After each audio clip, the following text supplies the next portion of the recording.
Another day, another basketball stories na naman ang pagkikwentuhan natin. At ngayon nga, yung balitang trade ni Kyrie Irving sa Los Angeles Lakers at ang game preview ng Golden State Warriors laban sa San Antonio Spurs. Matapos nga natanggalin ng Dallas Mavericks ang kanilang general manager na si Nick Harrison, ay may lumabas na ang balita na magpo-focus na lamang nga daw ang kanilang team sa pagbuo ng bagong lineup para sa kanilang batang player na si Copper Flag.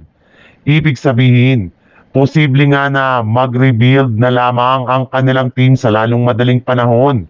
At maaari nga daw na i-trade na nila ang majority sa kanilang mga manlalaro ngayong katulad na lamang ni Kyrie Irving, Daniel Gafford at maging si Anthony Davis.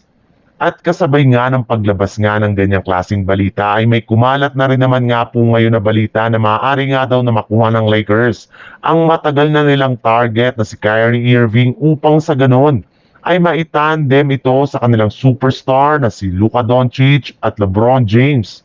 Sa ganyang paraan nga ay magkakaroon ng Lakers ng mas malaking oportunidad na makabuo ng bagong super team na merong malaking tsansa na makapag-compete sa kampyonato.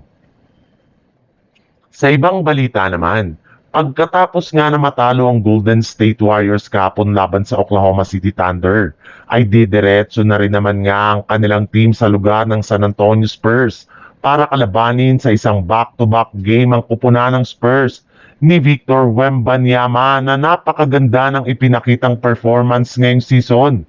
Kaya dahil dyan ay hindi nga nakakagulat bakit dehado agad dito ang Warriors lalo pat sobrang nahihirapan nga ang kanilang team na manalo sa kanilang mga road games.